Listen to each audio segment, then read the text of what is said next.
नमस्कार। जन्म कुंडली से किसी भी श्राप का पता चल जाता है या किसी भी दोष का पता चल जाता है।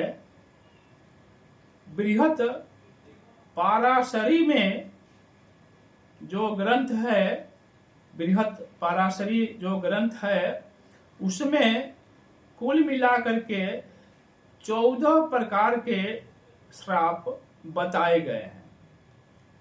पितृ श्राप या पितृ दोष, प्रेत श्राप, सर्प श्राप यदि जन्म कुंडली में हो तो संतति नहीं होती है, यानी संतान नहीं होती है।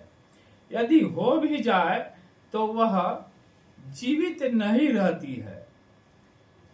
किसी भी प्रकार का कर्ज या ऋण हो, पिछले जन्म का हो या इस जन्म का हो या अगले जन्म में, निश्चित रूप से उसको चुकाना पड़ेगा।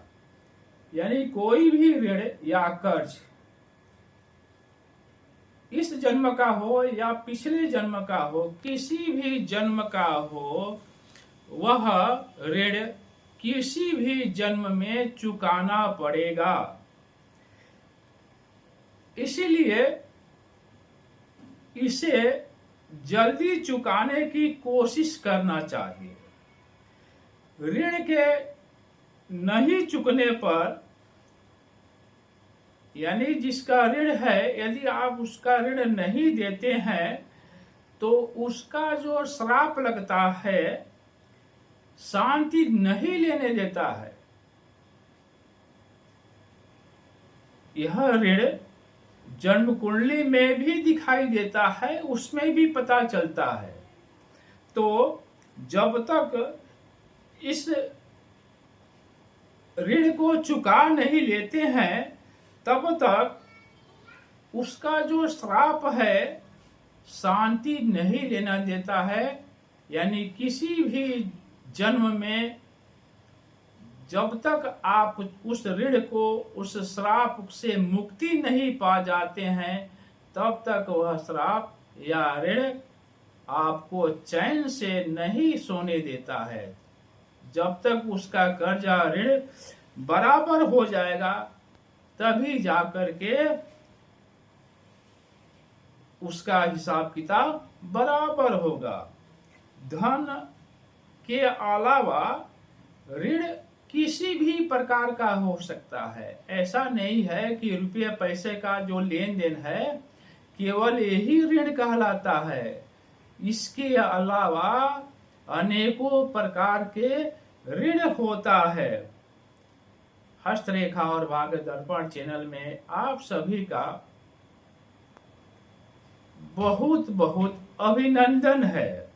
मैं जयप्रकाश शर्मा आप सभी को हृदय से कोटि कोटि नमन करता हूं। आज के इस वीडियो में पितृदोष के बारे में कुछ समझते हैं। मनुष्य जैसा कर्म करता है वैसा ही भोगता है।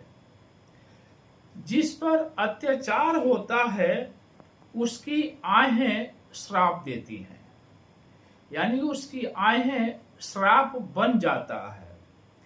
किसी भी प्रकार का अत्याचार, दुष्कर्म, कोई भी कारण हो, यह 14 प्रकार के श्राप बताए गए हैं।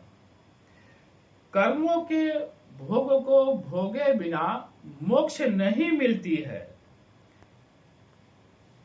श्रापों का भोग तो किसी भी जन्म में भोगना ही पड़ेगा। जब तक कर्मों का भोग नहीं भोग लेते हैं तब तक छुटकारा नहीं मिलता है।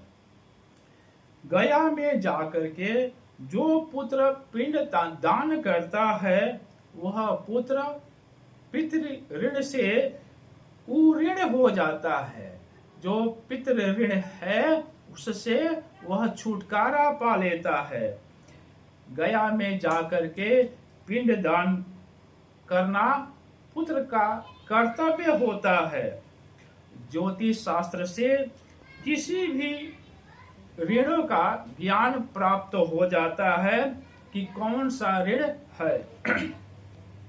कोई भी मनुष्य जिसकी वर्तमान कुंडली में यदि देखा जाए तो यदि किसी भी प्रकार का ऋण या श्राप नहीं है, लेकिन वह इस समय में कोई दुष्कर्म या अत्याचार करता है, वह ऋण या श्राप फिर बन जाता है और फिर अगले जन्म में जब तक इसका हिसाब किताब बराबर नहीं हो जाता है तो तब तक वह मनुष्य, भले ही इस जन्म में उसकी जन्म कुंडली में कोई दोष नहीं है, लेकिन उसका दुष्कर्म श्राप आहें बन करके अगले जन्म में, यानी उसके भी अलग जन्म में जब तक वह श्राप अपना हिसाब किताब नहीं ले लेता है तब तक वह चैन से सोने नहीं देता है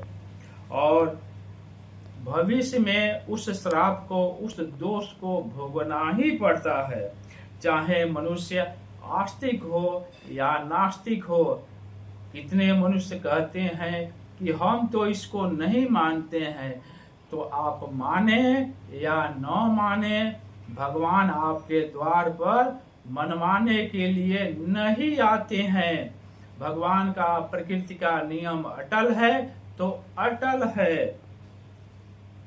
भगवान किसी को मनवाने के लिए, आप इसको माने या न माने, आपके द्वार पर भगवान मनवाने के लिए नहीं आते हैं और न आएंगे। उनका नियम अटल है, प्रकृति का नियम अटल है।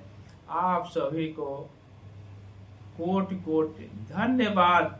अभी तक यदि आपने चैनल को सब्सक्राइब नहीं किए हो तो कृपया सब्सक्राइब करें, लाइक करें और शेयर अवश्य करें, जिससे यह ज्ञान सभी को प्राप्त हो सके।